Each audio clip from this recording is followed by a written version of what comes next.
I think we might get started only because of the fact that this is a sensational turnout. When I've been at presentations on this particular subject in the past, it's been a hard sell. And just to let you know, one of the successes that Bill and I have had in recent times is we have proposed a workshop to the World Safety Conference, which is happening in Adelaide at the end of the year, on this very topic. And it will feature, alongside Bill and myself, a forensic paediatrician from Children's Hospital in Melbourne called Jo Tully, and also importantly, I think, a young mother who shook her infant son, who sustained a brain injury, talking about the circumstances in which the injury occurred. But I'm really grateful that you came. You've got two incredibly good speakers to listen to, and I'll make sure there's plenty of time for question and answer. If most or all of you were at the opening session this morning, if I can just remind you again to check in with each other and to check yourself in terms of if there's anything in the context of the next hour that might be triggering for you, Lifeline and Beyond Blue, for example. So, without further ado, if I can introduce Dimitra. Dimitra.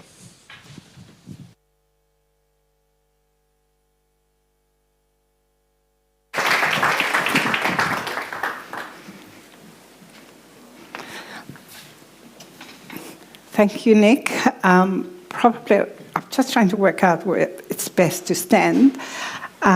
Yes, I agree with Nick. Some of the material we'll cover this morning might be triggering for some people, and I'm cognizant of that, and please do take care and look after yourselves. I understand this is a mixed audience, and some professionals and others are families and people with brain injury, and I want to be respectful to you.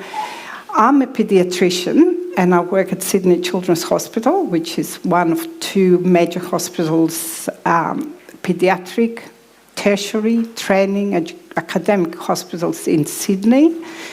And I have worked in my role as a child protection paediatrician for over 20 years. And that involves seeing some children and infants who have had brain injuries. So my role is of that of a clinician, and that's the focus of my presentation today. And my co-presenter, Bill, he's at the other end at prevention. So that's, we hope to cover the key issues for you, and we'll take questions at the end. So just before we start, I'd like to acknowledge the country of the Gadigal people and of the Eora Nation on which we meet today, and I'd like to pay my respects to elders past, present and emerging. It's very important to acknowledge the original people of this land. So what I'd like to kind of start with today is explain what we mean by abusive head trauma. And before I go into the details of that, you may have seen in the program that included strangulation. Bill and I decided that's quite separate subject, so we are not actually covering that. We are covering abusive head trauma in children. And the CDC definition, that's the Center of Disease Control in the US, defines as abusive head trauma, describes the head injuries are inflicted on infants and children under the age of 5. In this term includes the injuries are caused by shaking, and I'll talk a lot more about that later on, and also direct trauma to the head.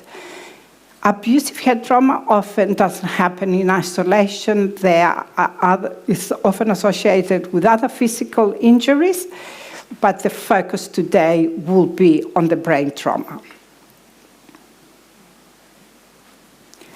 So, to start with, how common is this problem? When you look at the literature, the true incidence is often underestimated. And there are reasons for that, because most of the studies looked at children who are admitted to hospital, or they come to the attention of social services, are counted in numbers. There are some children who may not even be diagnosed at all, and we don't know about those. What's important in terms of statistics is the annual incidence, how many new children we see with abusive head trauma per year. It's similar across the world, and they range anywhere from 14 to 40 per 100,000 children in the under 1-year-olds. And so in the US, in published study, they said 30 per 100, in Europe 5 to 29. And a study done here in Australia, in Queensland, they looked over 3 years, 2005 2008, for kids under 2. They found 11.9 for the severe end and 17.7 per 100,000 in the less severe end of the spectrum. But one key point, I think it's important, that is hidden in these numbers, what this abusive head trauma mean? So kids who die because of fatal head injuries, in the little ones, the under 2s, most of them are due to abuse. So you can appreciate how significant abuse is in causing serious trauma and fatalities in young children. So when you look at any kind of disorder, medically you look at disease processes or injuries, you look at risk factors. Is there anything we know that puts children at risk, and what we can do about it, which would be the focus of Bill's half of the presentation? The most important risk factor is being a baby, being under 12 months of age. There are a number of social risk factors. They are mentioned in many of the published literature, like family dysfunction, family violence, substance abuse, parental mental health issues, young parenthood, single parenthood, economic disadvantage, poor maternal education, and the list goes on. But I think what those risk factors, it emphasizes vulnerable families. But in my line of work, I do see children who have none of these risk factors other than being babies, and they come from well-to-do families. So abuse can happen in any family. So all those risk factors, they just increase your risk. It doesn't mean that if you're born in a family with those disadvantages that you will be abused. It's on the contrary. So we need to keep in mind that children are vulnerable because of their age, and it can happen in any family. And the vulnerable families, the focus should be in assisting the families to care for their children, which Bill will go into. One key factor in making those little babies vulnerable is crying. And anyone in the audience who had a child or looked after a baby will know all that too well. I've got 2 sons who are in their 30s, and I've got 2 grandchildren, one who is 2.5, and he's still full on. And I remember, more recently when Oscar was a little baby, how difficult sometimes he was to settle, crying. But there was that intact family, and the parents had the grandparents to look, to take the baby off their hands, walk him out, and do all those things.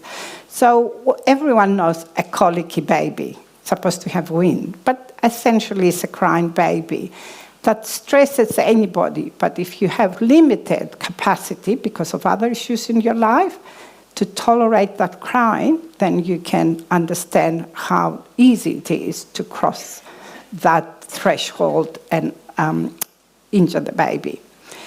What was interesting when people who have injured their babies and have admitted to it, when they reported that shaking is a way to stop the baby crying. And it is, it does stop baby cries because basically it causes concussion. It's a mini concussion. And because the baby stopped crying, they do it next time and next time. And Bill was telling me earlier that in some cultures, that's the norm to shake the baby. So it's a big worry.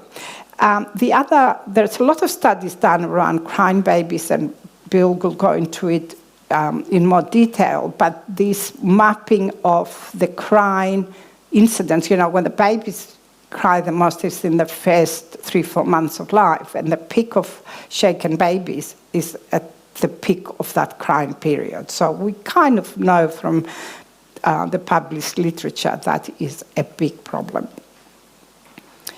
So just before I go on and talk more about the medical aspects, I thought I'll just take you back to the history of abusive head trauma. And is it a phenomenon of our modern day life and the stresses our families go through? And you probably guess the answer is no. It was recognized from the 1800s. So it's, that's in the literature I'm talking about.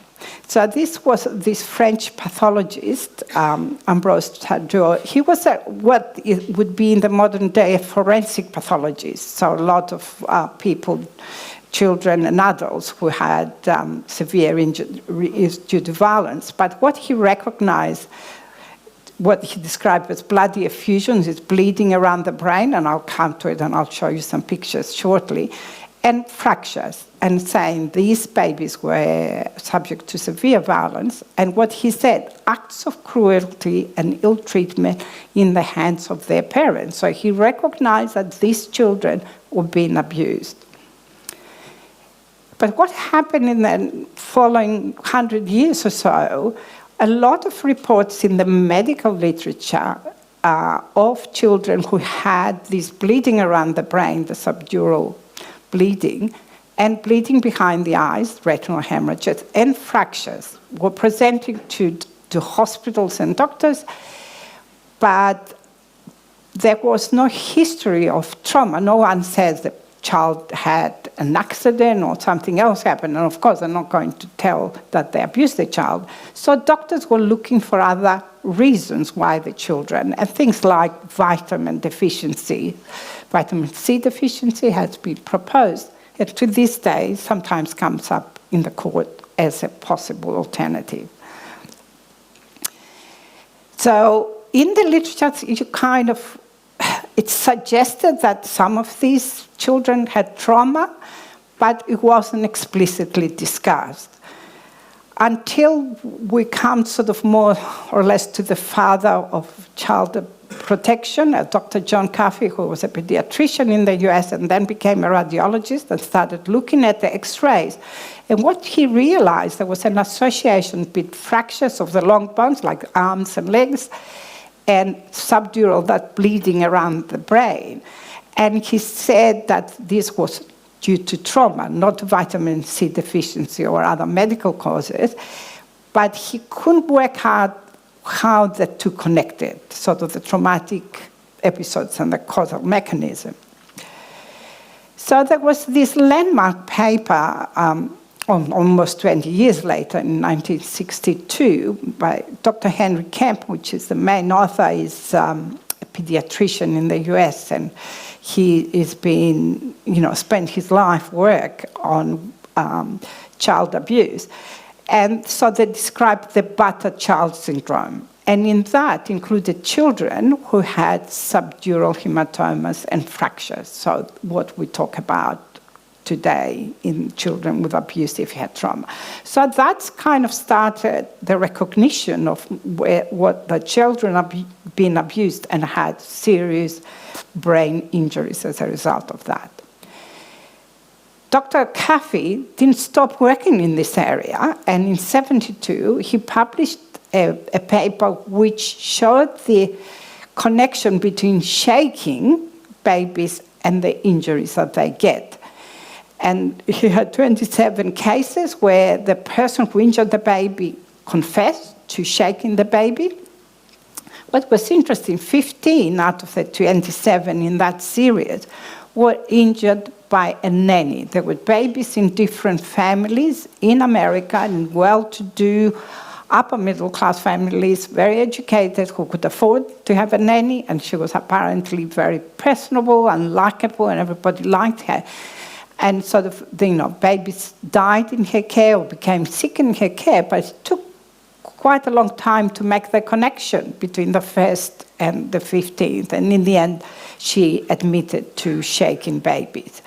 And there were a number of other cases in that series were other parents and carers admitted to shaking, and the babies had this constellation of bleeding around the brain. Some had fractures, but not all of them. But he also recognized that early that brain injury caused brain atrophy, causes the brain to sink, and causes mental retardation. In the majority, he said 77%. And also raised the issue of prevention. He thought that these injuries were entirely preventable. So that's the birth of the shaken baby syndrome, which is the sort of classic injury pattern when you see this bleeding around the brain, and I'll show you a little video clip and some pictures to understand. It's not inside the brain, but it's around the brain. There is bleeding with the retinal hemorrhage, there's bleeding behind the eye, and diffuse brain injury, it's the actual brain itself is injured in this process. Sometimes you can have other injuries to the rest of the body. Even Dr. Caffey recognized very early that why infants are more susceptible, why is it the brains get injured. As anyone who has babies, you know they have large heads relative to their bodies, and as we grow up, our body becomes bigger and our heads stop growing relatively smaller. The neck of any baby, anyone who held a little baby has got to support their head because their neck muscles are not very strong. And therefore, when they're shaken, the head moves a lot more. And the actual brain itself is softer, has a higher water content, and there is pathophysiology, basically the way our brain cells work and the connections are not fully formed. And therefore, when they're shaken, it's like scrambled eggs. Basically, you shake something inside the box and injures and tears the different parts of the brain. This should work. When a baby is shaken, it is typically grasped around the chest and violently shaken back and forth over and over again. The brain rotates inside the skull, unable to keep up with the abrupt changes in skull direction at the end of each shake. Direct brain injury results. Also, bridging veins are torn and begin to bleed, creating a subdural space. The larger collection of this blood over the brain in the subdural space is called a subdural hematoma. In the vast majority of cases, the subdural hematoma is just a thin film of blood and does not pose significant problems. However, it is a signpost. The brain has rotated inside of the skull and has been injured. Okay, so that shows you where the bleeding is. It's on the surface of the brain. But when you saw that brain shaking, there are little micro tears inside the brain that you can't see. The way the science, the medical science evolved over the years, there were some doctors, neurosurgeons, who started questioning whether or not shaking by itself would be enough to cause the injury to the baby. And they postulated or they put forward the hypothesis that it's not just shaking, but shaking and impact. So in the end of the shake, the baby's thrown on a bed or in a cot, and then there is further damage to the brain.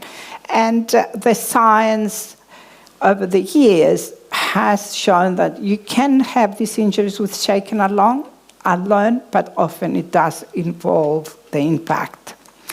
And that's sort of a schematic representation, including that big shaking, then you are thrown down and there's further injury to the brain. In a study in France where they looked at cases where there were confessions of shaking infants, some of the people who confessed in those studies did say that they threw the baby on the bed after the event. And the other important point here is that a lot of these people said that wasn't the first time that they shook that baby. And it can be up to 30 times before the baby was sick enough to be taken to hospital and diagnosis was made. So that was important sort of information. And because there was all this to and fro, does shaking cause the injuries, its impact, the American Academy of Pediatrics, which is the peak body for pediatricians in America and obviously respected across the world, they came up with the abusive head trauma terminology and saying, look, let's not talk about just one mechanism. Let's talk about the injuries to the baby. I'm saying baby. It can happen in older children, but the baby is the most vulnerable. So it could be because you're impacted, shaken and thrown, or just impact, hit on the head can cause serious injuries. Penetrating trauma means, things like a knife type injury. In my 20-odd years of career, I've seen, unfortunately, one baby with that she was about just less than 2 and had terrible outcome. She did survive. Asphyxiation and strangulation, as I said, that was the title because when we started this pre-COVID, that's what I was going to talk about, but we morphed it into this. Some babies are asphyxiated or strangulated around the throat. Throttled is a common one. What that does, not enough blood goes to the brain and not enough oxygen. So you can get damage to the brain in that way, which is an indirect damage through lack of of oxygen in the brain. I've got this thing, diagnostic controversies in red, and some members of the audience may be aware of those. That's quite a separate subject and will take a lot of time to go through that. But just suffice to say, abusive head trauma is a real and serious problem in child abuse. So just a little bit of how babies present to hospitals, how they come to people like me to see. And just a little case vignette just to show you a kind of typical one, a baby under 8-month-old, under 12 months old. Dad said he put the baby in his cot half an hour before. It was fine. He heard some noise, went in. Baby was making these funny movements with his arms, called the ambulance, brought the baby to hospital. Baby was unconscious, was having seizures. That's what these movements were. No external visible injuries. There was no bruises or anything else on the baby. But because the baby was unconscious and was having seizures, the doctors did a CT of the brain, which is a scan, and most people know what that is, and shows the subdural hematoma, that bleeding around the brain. The baby was admitted to intensive care for some time, required support. There was no history of trauma. Then, the family didn't say they were involved in a motor vehicle accident or anything else. The baby was put to bed fine, and half an hour later has catastrophic brain injuries. So most of the babies we see present what we call non-specific seizures, are probably one of the most common ones. It might not be as dramatic as this baby who was unconscious. Vomiting, and sometimes this can go on for days and weeks. And drowsiness. You might not be unconscious, you can be a bit more sleepy. The parents describe kids differently. And apnea, which means you stop breathing. The baby stops breathing for a few seconds, and they end up in hospital. And doctors do a number of investigations looking for a number of different illnesses. None of these symptoms are unique to the brain. You can have seizures because you have meningitis. You can vomit because you have gastroenteritis.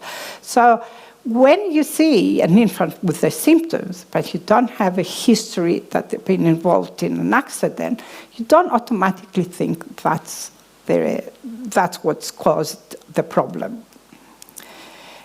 So doctors, to make a diagnosis, they take a history from the patient or the parent, if the patient is a baby. You examine the baby and then you do tests that are relevant. So we already start at a disadvantage because the history is not accurate. They don't tell you everything. What they tell you probably is correct, that they found the baby, but what happened before, you don't know. just got a couple of pictures which just to show you what subdural hematoma is visually, so it makes most sense. So then, before I go to the next one with the picture, so other than subdural hematomas, the bleeding around the brain, you can have other types of bleeding in different areas of the brain, as well as bruises and tear inside the brain, the retinal hemorrhage. Even the spinal cord, especially around the neck, in studies where they looked at that also has evidence of injury. But most importantly, the brain continues to be compromised. You start with the injury, and then there's a cascade of things happen. It might be lack of oxygen because you are not breathing, or because you're having seizures, you have extra pressure in the brain. And from the original immediate injury, this can continue. And a lot of these babies don't present immediately, so they don't get the care they need. And people who work in brain injury, everyone knows how important it is to get the patient to the hospital as soon as possible after brain injury to maximize the best outcomes. And this is just a picture like that video to just emphasize that initial sort of bleeding is on top of the brain. When doctors do scans, what they look at is the scan is grey, and shades of grey, and where the arrows, the red arrows are, is that little bit of white on top of the brain is the blood. And that's how it's diagnosed. And sometimes can be subtle. Just a diagram about retinal hemorrhages, which is bleeding behind the brain. And when you need a specialist eye doctor to come in and look, then the picture, which is E, is a normal eye. And the picture, which is D, is a baby's eye, which has a lot of bleeding. There's just a lot of blood around. Although other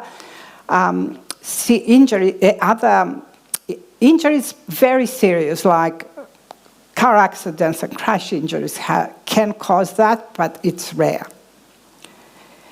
The important thing is this diagnosis is often missed by clinicians for the reasons I said. They present with those non-specific symptoms. And if they are missed, the kids go on to be re-injured. And there's a study by Carol Jane from the US said almost 30% got re-injured. And some of those kids who were missed died.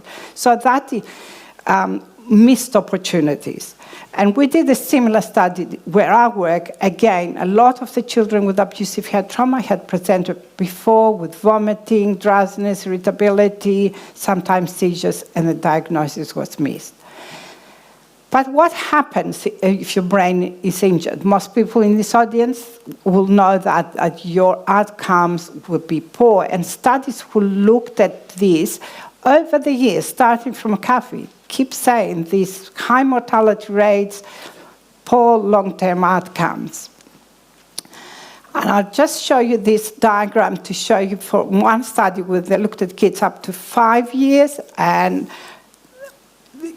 as a total, they had 68% had some problem, and then at 11 years was even more, 81%. But just graphically to show you that these kids are going to have serious problems.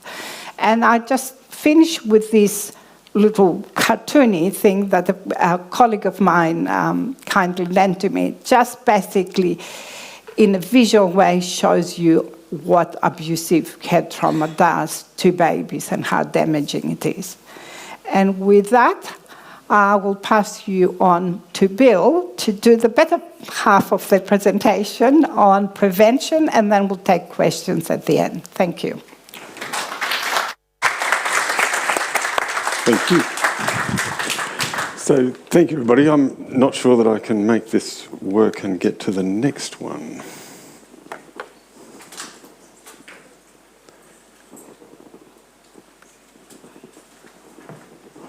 Thank you, Jacob. You can rescue me. I can hear all my children going, "Don't touch the computer." So, my name's Bill.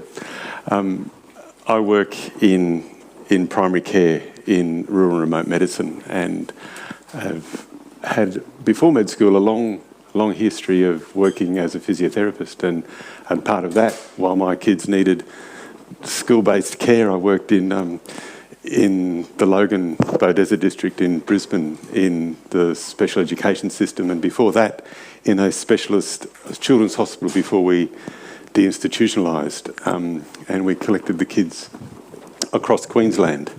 Now, will that magically turn up if I do something? Oh, hurrah.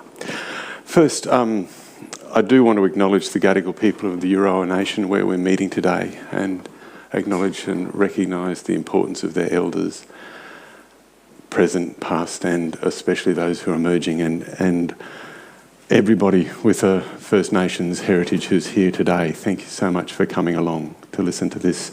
I am also delighted about so many people being here in the room. Thank you very much. I've spoken about this to empty or near empty rooms, and at doctors' conferences they go, oh, him again. And also I live on Cubby country, and I work a fair way away from that in the land of the Jimami Mum peoples. And I also maintain a support role with some fabulously wonderful people from the Kulin Nation. So thank you for coming along and for listening to us. Did that work? It's supposed to be something red.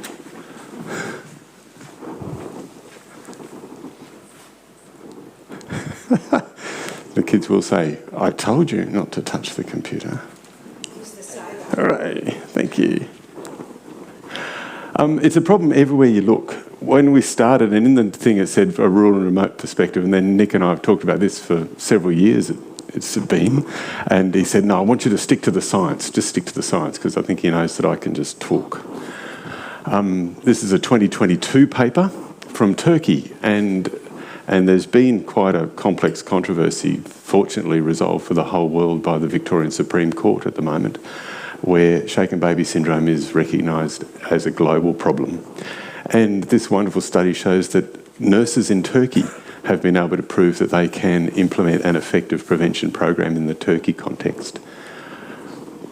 Before we get to all of that terrible stuff that Dimitra talked about, is there something that we can do? And there's a solid, sound scientific basis to the answer to that question, and it is yes. This slide is really to say that we're focusing on teaching people about the expectation and the response to this early infant increased crying phase. And the crying curve matches the abuse curve. That's got a scientific heritage as long as me. And prevention too has a great long scientific.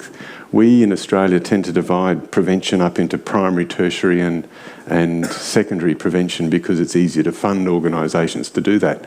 But I'm actually talking about prevention from a spectrum in clinical contexts where what we want to do is teach people about things, get the community to understand them and educate the providers who are working in the community.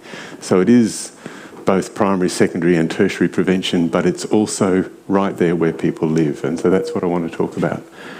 And I can't really talk about the science of prevention without talking the foundation of that, which is adult learning theory and social learning theory. This slide is also to remind you, if please use your phones, please, if something comes up in this talk that's annoying, frustrating, use the phone. We all think you're just important and got to text somebody. But also, if you like to check any of this stuff or take photos of it all. But the trick, if you are going to talk to somebody about something that's a little bit tough, is, I think, summed up in that timing, tone and turf.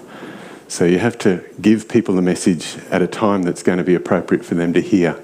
You need to use a positive tone and you need a turf that's neutral. So the power imbalance between those with the knowledge and those learning enables the person who wants to make the change in their life to be able to do it the most easy way possible. And especially if this is my thing, fathers have a fantastic role in providing safe places for babies and their mothers to flourish. And the best science I have for that is, in fact, the placenta. The genetics of the placenta is entirely the father's responsibility.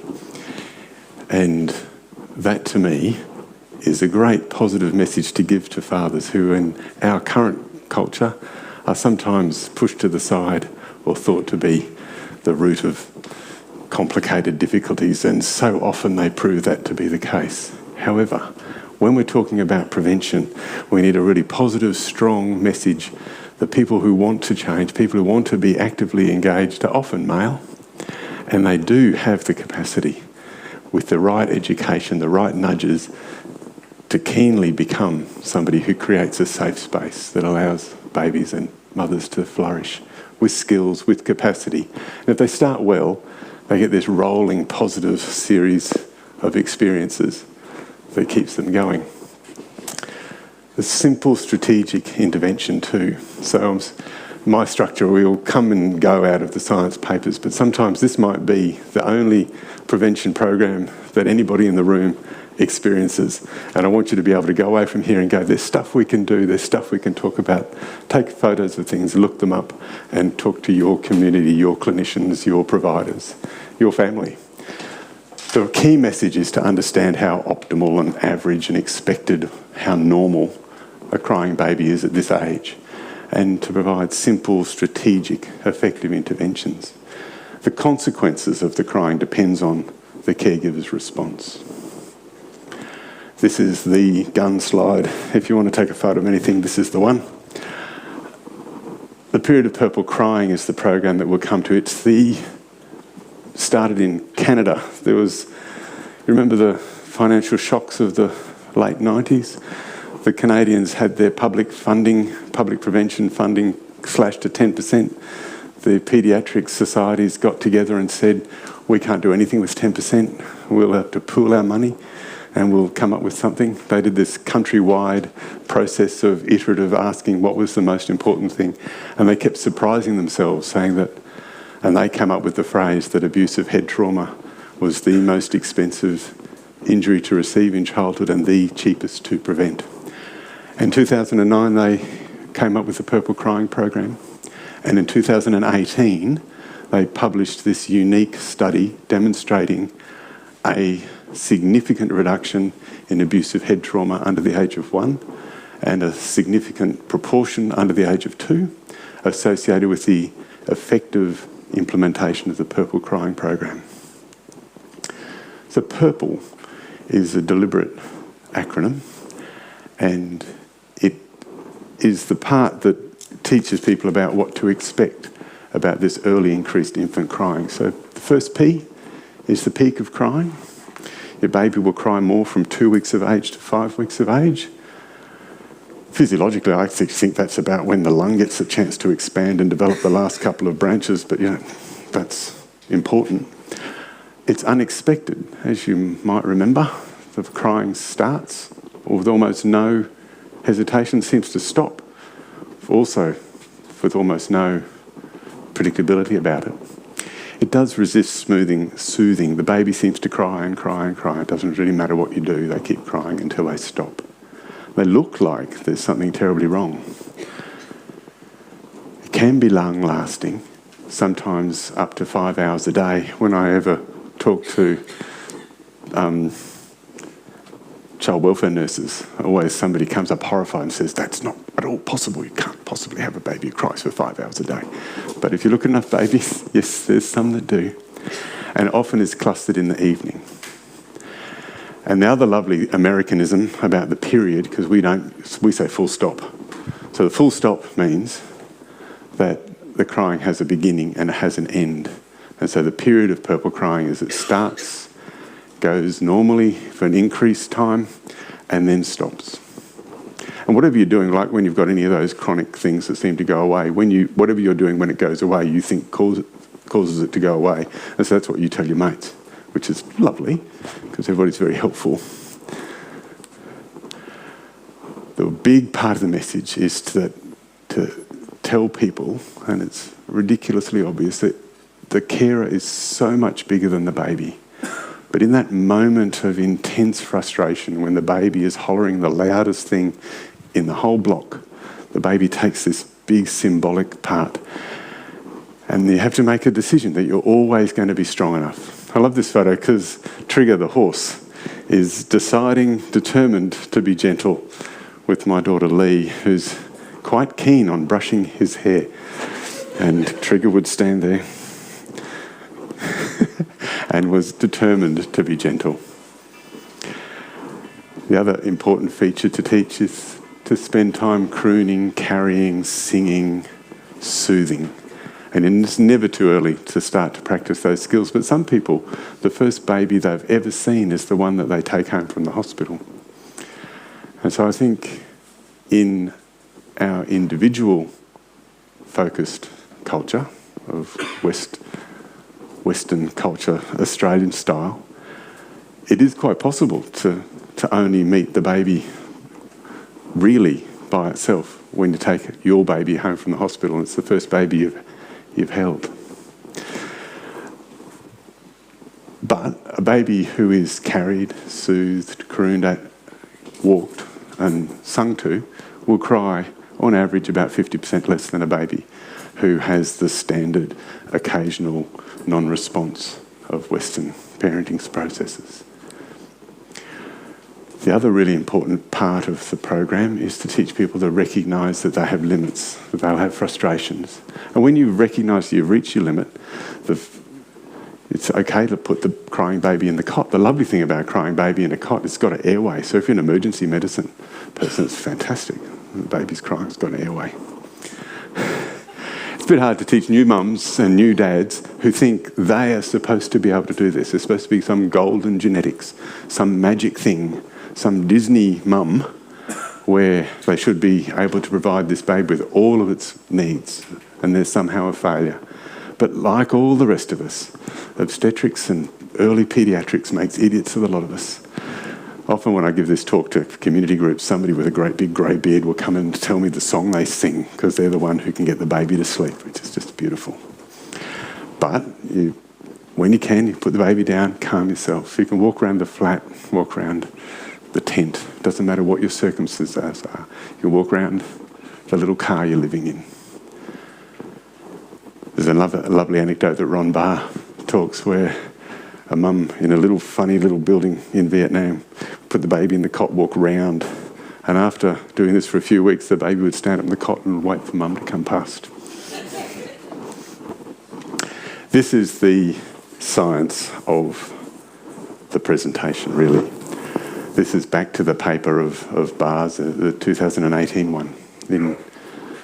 Across British Columbia, they were able to show that 92% of birthing parents in this 6-year period were given the program, and they were actually able to measure a 35% decrease in the incidence of presentation of abusive head trauma.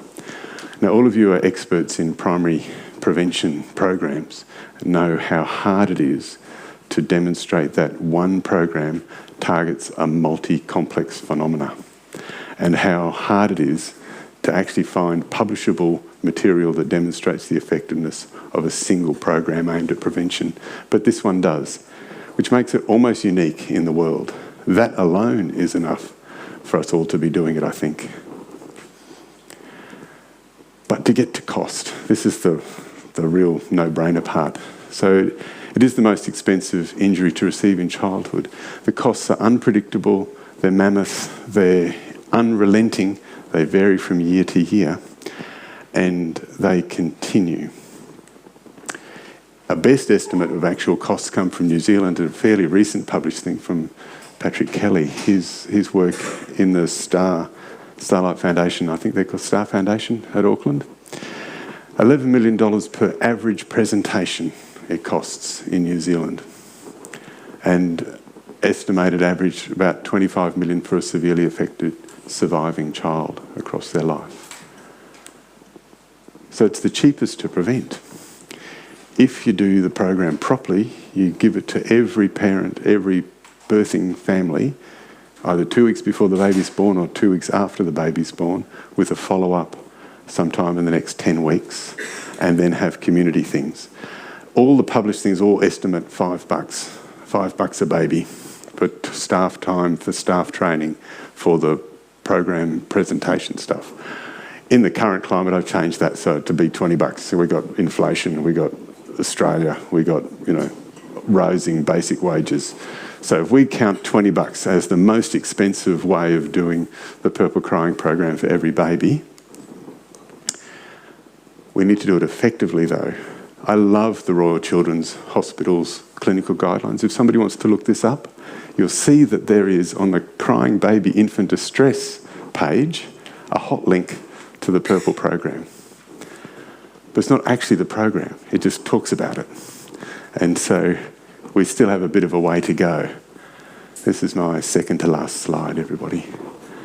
So when I do back of the envelope economic costings, we have 330,000 babies born in Australia every year. If we're going to cost them at the cheap runs, $5, if it's my inflated estimate of $20, it's about 1.8 million to 6.6 million across the country each year. So to do the whole of Australia would be about half the cost of an average presentation for one child in New Zealand. If we have about 29 per 100,000, which is Melissa's numbers, when you add those two numbers that Demetra had together, that's about 90 kids a year. Of them, about 20 die. So we chuck a fairly sizable bus full of kids off a cliff a year in Australia. If we were going to just prevent 25%, so we don't have to be as good as the Canadians. All the Canadians here, you know we're not as good as you guys. We would still save $220 million a year, every year. And if you're a crypto investor, that's 30x, or 30 times the return on investment. When I've talked to people in Canberra about this, they go, God, we could pay off the deficit with that. When I talk to the Children's Court president in New South Wales, it's less than 1% of his annual budget. So, like pandemics and poverty and violence, abusive head trauma can be found. We can collectively, wisely do something about it. We can prevent it, but we can't deny its existence. And we're bloody good at ignoring it, and I wish we'd stop. And so thank you for listening to us.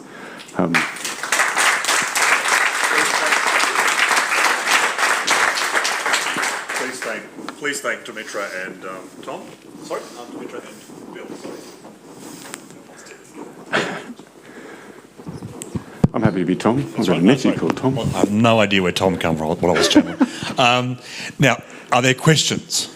Yes.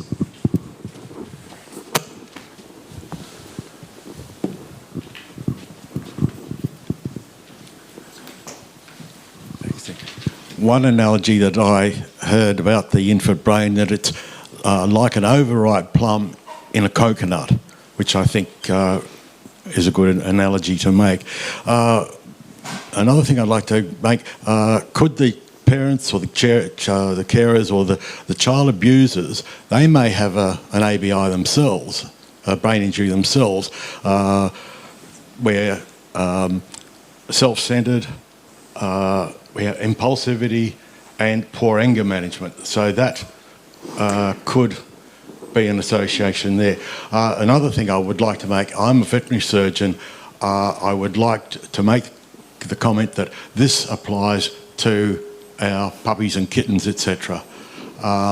They have the same overripe plum in there, the shaking the dog off, or they get hit across the head.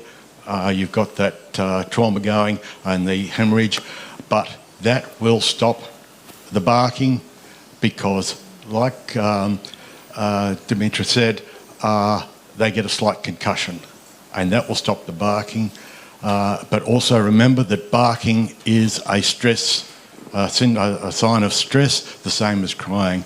But that's just my comment would be, please be aware of this. One of the million slides I took out is every single mammal species that has ever been looked at, there is the same increased crying in early mammalian life. And it's just what mammals do. They're born at a stage when the brain can survive being pushed through a birth canal, and part of that is you have a little chest. But the little chest you're born with doesn't have big enough lungs, and so you have to expand them somehow. But every single mammal species, from macaque monkeys to pups to seals, if you're breastfed, you spend a significant portion of your first year hollering And it's kind of lovely when you recognise what it is, but it's very frustrating if you're always imputing crying to something that's wrong. And we talked about colic before. One of the other little anecdotes is the only significant clinical consequence of colic, so there's never any gastrointestinal consequence whatsoever. The only clinically significant consequence of colic is abusive head trauma. Question for me, thank you. Thank you very much for today. That I've sat down and I wasn't knowing what to expect, and all consumed now with lots of ideas and lots of thoughts. So to the prevention side of things and this Purple Period program, what is the scope of that program in Australia or other prevention programs? And other than directing people to this, what could we do more, either through our primary healthcare networks, if we're involved in those, or, what can we do? It would be wonderful. There's this fantastic gang who own the Period of Purple Primary program, who are based in Utah now, and they're the National Centre for the Prevention of Shaken Baby Syndrome. They will form a relationship with your institution. I would love it to be an institution that had Australia-wide coverage, like the Royal Children's Hospital or somewhere. They need to get their $2 per family back. But for their $2 per family back, you get free training for all of your staff. You get the capacity to train them yourself, and then you get all the support you need to implement it. All your parents, each of them will get an app that they can have an access code to.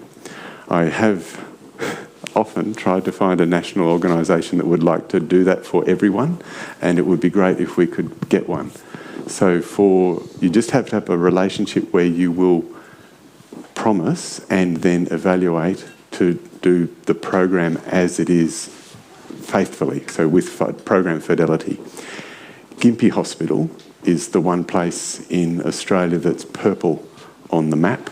And so if you go to anybody who wants to, don'tshake.org, right on your phone, you find the purple crying map of the world. There's a little dot in Queensland for Gympie Hospital, and they've managed to show that they've given it to 85% of their families over a 3-year period.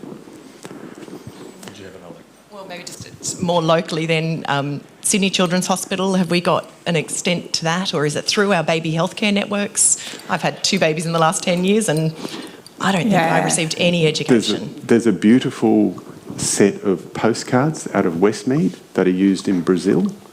They are not quite the same as the Purple Crying program, which is aimed at, it's got a year 3 literacy level.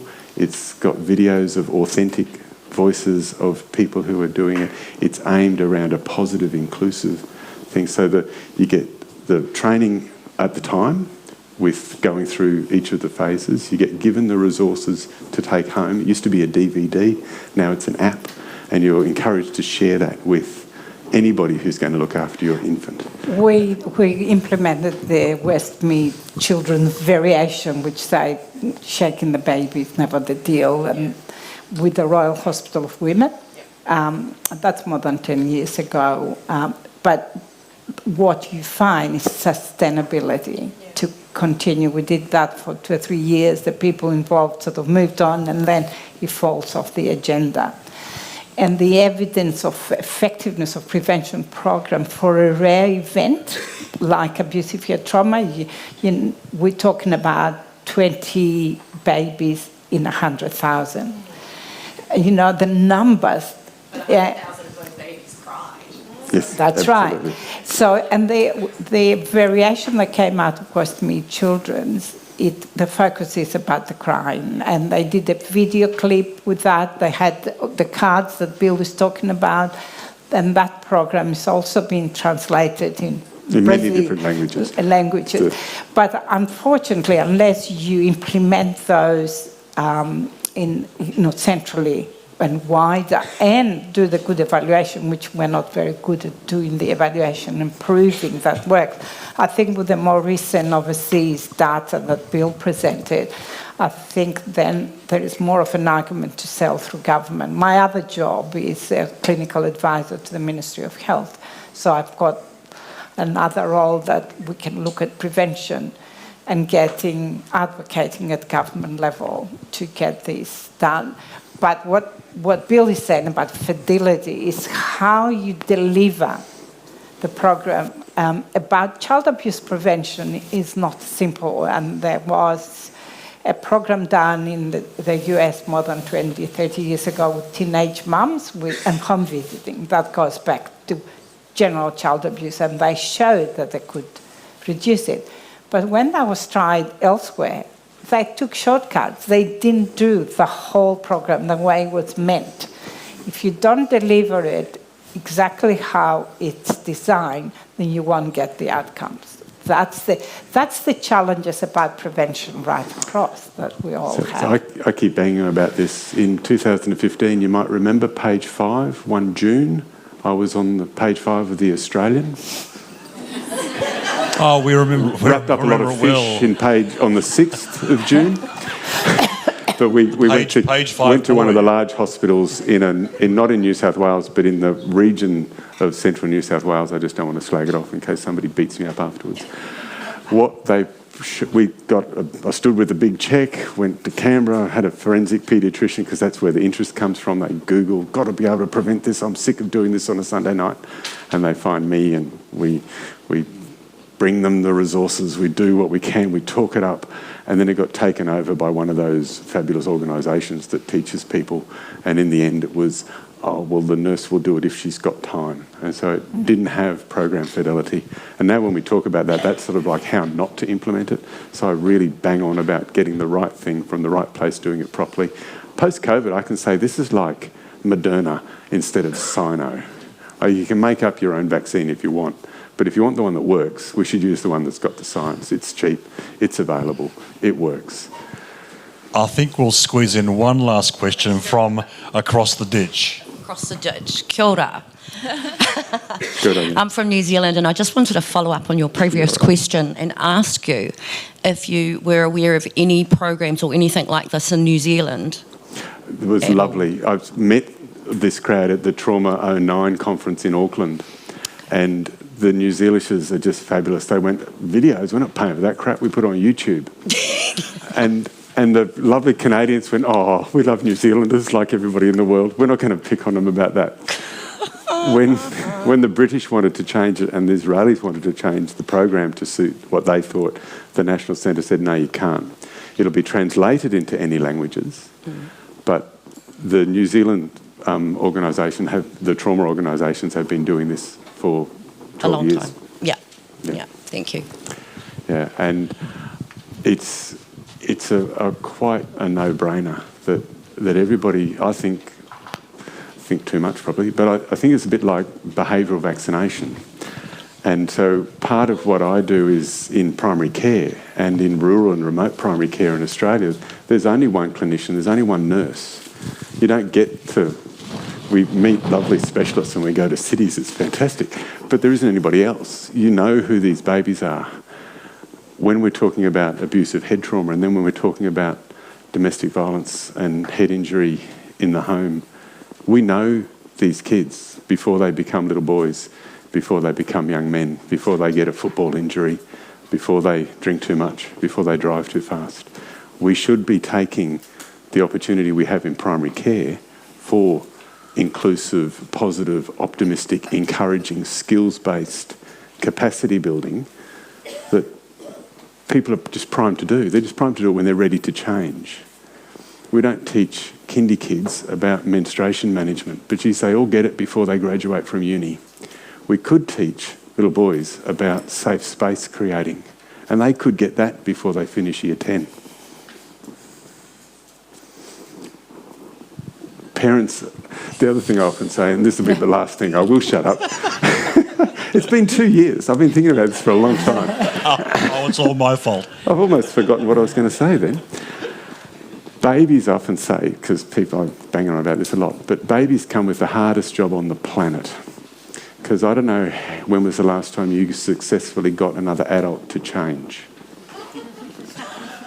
But babies turn people into parents every single time. The person generally really wants to change. And so together, with a bit of encouragement and a bit of support from the outside, they actually form a really lovely learning group. The baby teaches the parent and care of what they need, and the parent responds to it. And the baby does this really crazy stuff like smiling at you and having those beautiful puppy eyes and stuff. And before you know it, you're singing in public too. So it doesn't take as much to push this stuff forward. I could say something else, but I won't. Can you please thank Demetra and Bill?